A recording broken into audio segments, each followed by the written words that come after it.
내 형제의 소나 양이 길 잃은 것을 보거든 못 본 채 하지 말고 너는 반드시 그것들을 끌어다가 내 형제에게 돌릴 것이요 네 형제가 내게서 멀거나 또는 내가 그를 알지 못하거든 그 짐승을 네 집으로 끌고 가서 네 형제가 찾기까지 네게 두었다가 그에게 돌려줄지니 낙이라도 그리하고 의복이라도 그리하고 형제가 잃어버린 어떤 것이든지 네가 얻거든 다 그리하고 못 본 채 하지 말 것이며 네 형제의 낙이나 소가 길에 넘어진 것을 보거든 못 본 채 하지 말고 너는 반드시 형제를 도와 그것들을 일으킬지니라. 여자는 남자의 의복을 입지 말 것이요 남자는 여자의 의복을 입지 말 것이라. 이같이 하는 자는 내 하나님 여호와께 가증한 자이니라. 길을 가다가 나무에나 땅에 있는 새 보금자리에 새 새끼나 알이 있고 어미새가 그의 새끼나 알을 품은 것을 보거든 그 어미새와 새끼를 아울러 취하지 말고 어미는 반드시 놓아줄 것이요 새끼는 취하여도 되나니 그리하면 네가 복을 누리고 장수하리라. 네가 새 집을 지을 때에 지붕에 난간을 만들어 사람이 떨어지지 않게 하라. 그 피가 네 집에 돌아갈까 하노라. 네 포도원에 두 종자를 섞어 뿌리지 말라. 그리하면 네가 뿌린 씨의 열매와 포도원의 수산을 다 빼앗길까 하노라. 너는 소와 나귀를 결의하여 갈지 말며 양털과 배실로 섞어 짠 것을 입지 말지니라. 너희는 너희가 입는 겉옷에 네 귀에 술을 만들지니라. 오늘 말씀은 못 본 채 하지 말고 라는 제목으로 함께 말씀을 나누겠습니다. 오늘 이제 먼저 1절에서 4절의 말씀에서는 너희가 혹시 길을 가거나 어디를 갔을 때 옆집 사람이나 또는 동네 사람의 나귀나 또 옷이나 이런 것들이 떨어져 있으면 또는 이렇게 나귀를 잃어버린 것처럼 보이면 그것을 못 본 채 하지 말고 그것을 주인에게 돌려주어라 라고 이야기를 합니다. 그러면 우리 입장에서 요즘 시대 같으면 남의 것인지 어떻게 합니까? 라고 할 수 있겠지만 이 당시에는 다 작은 사회고요. 사실 우리 어렸을 적에 시골 마을 같은 경우도 다 마찬가지지요. 또 그뿐만 아니라 뭐 양이나 소나 이런 것들을 다 키울 때 자기 집만의 표시를 해놓죠. 보통 이렇게 소 같으면 양 같으면 거기 귀를 뚫어 가지고 표시를 한다든가 아니면 인두로 지져서 누구의 표시를 하게 돼서 웬만하면 다 압니다. 또 그것을 하지 않았더라도 웬만하면 다 알 수 있는 그런 상황입니다. 그런 면에서 오늘 성경에서는 우리에게 말씀하시기를 이웃의 아픔과 고통을 못 본 채 하지 말라 이런 이야기로 우리에게 말씀하고 계시는 겁니다. 왜냐하면 이웃이 당시에 옷을 잃어버렸다. 오늘같이 옷이 흔한 적이 별로 없죠. 그런데 이때 당시에는 기껏 해봤자 옷이 뭐 한두 개 있으면 잘 입는 겁니다. 그리고 그것이 저녁에는 이불처럼 덮어서 자기도 하거든요. 그런데 날이 갑자기 더웠습니다. 그럼 옷을 좀 벗어놓다가 잊어버릴 수도 있지 않겠습니까? 그런 경우들하면 당시 오늘 같으면 누가 옷 벗어놔도 가져갈 사람이 없겠지만 과거에는 그렇지 않았거든요. 그런데 이것들을 그냥 버려진 것이고 누구도 아무도 상관없으니까 내가 쓰고 내가 가져야 되겠다 이런 걸 하지 말라는 겁니다. 그래서 남의 고통과 아픔에 대해서 또 남의 것에 대해서 탐내지 말아야 될 뿐만 아니라 남의 고통과 아픔을 감경해 주도록 원래 원소유주에게 물건을 가져다 주도록 그렇게 말씀하고 계시는 내용입니다. 그리고 이제 5절에서 말씀은 이제 사람은 남자는 여자의 의복을 입지 말고 여자는 남자의 의복을 입지 말라 이렇게 이야기를 합니다. 오늘날은 사실 옷들이 많이 이렇게 평준화가 되어져 있습니다만 이 메시지는 그냥 남녀의 옷을 아무렇게나 입지 말라 이런 의미가 있는 것은 아니고요. 사실 여기에 담겨져 있는 의미는 이방 종교의 모습을 따라가지 말라 이런 이야기가 담겨져 있습니다. 왜 그런가 하면 당시에 가나안에 이방 종교를 섬기는 사람들은 남자가 일부러 여자 옷을 입습니다. 그리고 여자 옷과 남자 옷을 입습니다. 왜냐하면 종교적인 이유 때문에 그렇습니다. 바로 그런 면에서 너희가 그런 이방 종교의 풍습을 따라가지 말라 이렇게 말씀하고 계시는 겁니다.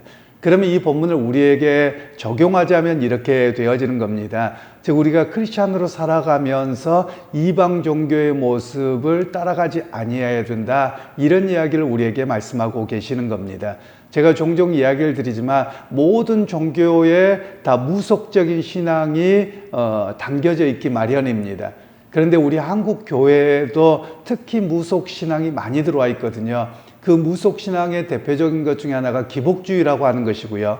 예를 들면 우리가 이렇게 설명할 수 있습니다. 이제 서양 사람들 같으면 그렇습니다. 서양 사람들 같으면 제일 싫어하는 날짜가 언제냐면 13일의 금요일입니다. 그리고 그날 초승달이다. 그러면 그날은 정말 어렵고 또 두렵고 뭐 이런 거거든요. 그런데 우리 그리스도인들에게는 모든 날이 다 똑같은 날이고 하나님 주신 날입니다. 그런데 또 이렇게도 이야기합니다. 우리는 예를 들면 뭐 사자가 있으면 괜히 기분 나쁘다. 육자가 있으면 기분 나쁘고 무슨 꺼림직한 일이 있을 것 같다. 이런 것들은 다 이방 종교적인 요소입니다. 왜냐하면 모든 날짜는 하나님이 만드신 날입니다. 6일이라는 날도 하나님의 창조의 마지막 날이거든요. 그러면 그날도 기쁨의 날이고 창조의 날이고 은혜의 날입니다. 모든 날이 그리스도 안에서 같은 날이에요. 그런데 우리는 뭘 하면 깨림칙하다. 이래서 우리가 뭔가 문제가 있었나. 이런 것들의 영향을 받는 것이 다 이방 종교의 영향을 받는 겁니다. 날짜에 대해서만이 아니라 수많은 것들이 그렇거든요. 그런 것들에 대해서 흉내내지 말라. 이런 이야기를 우리에게 말씀하고 계시는 내용입니다. 그리고 이제 길을 가다가 새를 보았는데 거기에 새끼가 있고 어미가 있습니다. 그러면 어떻게 해야 되느냐? 두 개를 다 취하지 말라는 겁니다. 새끼는 취해도 되는데 애미는 취하지 말라 이렇게 이야기를 합니다. 이 이야기는 무엇이냐면 동물에 있어서조차도 존속을 보호해야 된다 이런 의미로 말씀하고 계시는 겁니다. 그러면 이걸 우리에게 적용하자면 이런 겁니다. 예를 들면 우리가 바닷가에서 물고기를 잡는다고 하십니다. 근데 요즘에는 이제 많이 노력이 되어서 바뀌어졌습니다만 과거에는 그냥 먹고 살기도 힘드니까 그 그물을 너무 촘촘하게 해서 새끼고 뭐하고 싹 다 잡아버립니다.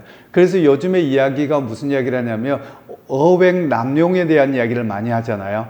바로 그런 것들을 하지 말라는 겁니다. 그래서 1차적으로 예를 들면 제가 예전에 태안반도에 갔을 때 보니까 그때가 꽃게 금어철인 거예요. 그러면 그때 잡지 말라는 거예요. 왜냐하면 산란기이기 때문에 그 모든 것들이 다 이렇게 존속이 보존되고 이어질 수 있도록 또 그것이 결국 우리에게 돌아오는 일이거든요. 그래서 그런 일들을 싹쓸이하지 말라는 겁니다. 그런데 비양심적인 사람들은 어떻게 하느냐? 나가지 말라 그랬는데 밤에 새벽에 몰래 가서 싹 다 잡아오더라고요. 그 자기 혼자 잘 잡았다고 얼마나 노래 부르고 이러든지 이런 거 하지 말라는 겁니다. 왜냐하면 기독교인으로서 하나님이 주신 자연의 모든 것들을 먹고 사용할 수는 있지만 그것을 너무 남용하고 자기의 경제적인 욕심과 이런 것들을 해서 너무 많이 가지고 오게 되면 하나님이 주신 자연 질서를 우리가 잘 관리해야 될 의무가 있는데 그걸 다 깨트려 버린다는 겁니다. 그래서 오늘 이런 이야기를 우리에게 말씀하고 계시는 것이죠. 그리고 나서 이제 집을 지을 때, 새 집을 때 어떻게 해야 되느냐? 난간을 지어서 안전을 보장하고 만일에 그것을 하지 않아서 사고가 나거나 그러면 그 사람에게 책임을 지도록 하는 그런 메시지가 여기에 담겨져 있습니다. 즉 제가 전에도 한번 말씀을 드렸습니다만 공사를 한다고 하십시다. 공사뿐만 아니라 수많은 것들이 마찬가지인데요. 우리 한국에서는 지금도 여전히 그 문제가 조금 몇 가지가 있습니다. 물론 다른 나라도 비슷할 겁니다. 예를 들면 이제 우리나라의 큰 문제 중에 하나가 자동차 급가속.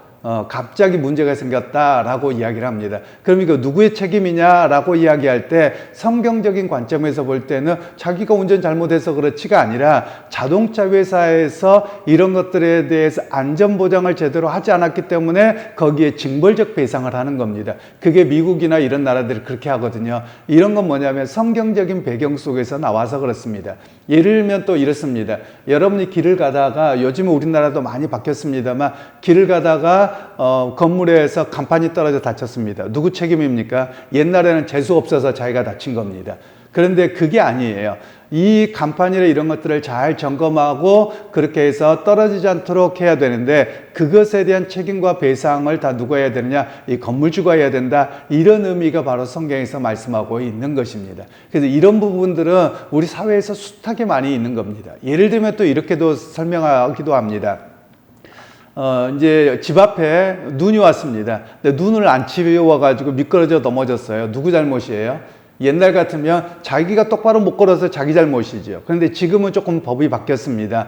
그 집 앞을 눈을 치우지 않아서 그 집의 주인이 보상을 해줘야 되는 겁니다. 이게 다 어디서 나온 거냐면 성경에서 나온 겁니다. 왜냐하면 우리가 살아가면서 함께 살아가는 일에서 누군가가 나로 인해서 피해를 보지 않도록 안전조치를 다해야 될 의무가 우리에게 있다라는 것입니다. 또 이렇게도 이런 이야기도 합니다. 여러분 예를 들면 밖에 차를 주차해 놨습니다. 그런데 문을 안 잠궜어요. 그래서 애들이 놀다가 사고가 났다고 하십시다. 그럼 누구 잘못입니까? 그럼 우리는 애 잘못 키워서 그래. 옛날에 이랬단 말이에요. 근데 그렇지 않습니다. 차 문을 안 잠근 사람이 잘못입니다. 왜냐하면 어린아이들의 특성상 누구든지 들어갈 수 있거든요. 이제 그런 면에서 성경에서는 이런 안전조치에 대한 이야기를 말씀하고 계시는 겁니다. 그러니까 누가 딴 사람의 잘못이 아니라 내가 다른 사람에게 일부러 그런 것은 아니지만 안전조치를 하지 않음으로 인해서 남의 재산산이나 또는 남의 신체에 고통을 주었다며 그 책임의 소재는 건물주와 또는 차주와 또는 사업체의 사장과 이런 사람들이 책임 소재가 있는 것이다. 성경은 그렇게 말씀합니다. 그것이 바로 공동체를 지키는 법이다 라는 의미로 성경은 말씀하고 계시는 겁니다. 그러니까 제가 전에 한번 말씀을 드렸습니다만 우리나라에 최근에 그 노란봉투법이라고 해서 이런 것을 할 때 많은 사람들이 반대하고 밑도 끝도 없이 반대합니다. 크리스찬들도 그렇습니다. 왜냐하면 어느 당이 했느냐가 중요한 것이 아니고요. 노란봉투법은 무엇이냐면 산업체에서 일을 합니다. 공사사업반에서 일을 합니다. 내가 일용직 근로자입니다. 그러면 일용직 근로자여서 일을 하는데 원청이 있고 하청에 몇 번 있거든요. 그럼 우리나라는 하청업체를 만들어서 이 사람이 사고 나면 원청은 상관없다는 거예요. 그리고 모른 척 해버립니다. 그러면 하청에서 하든지 하청에 그냥 묻어내고 없어져 버리는 걸로 끝내서 이 사람은 고통당하거든요. 그런데 성경적인 원리도 그렇고 외국에서도 마찬가지입니다. 이 사람 일한 곳이 어디냐는 거예요. 그래서 이 모든 것은 다 원청이 배상하도록 합니다. 그리고 원청하고 하청은 자기들끼리 해결해야 될 문제거든요.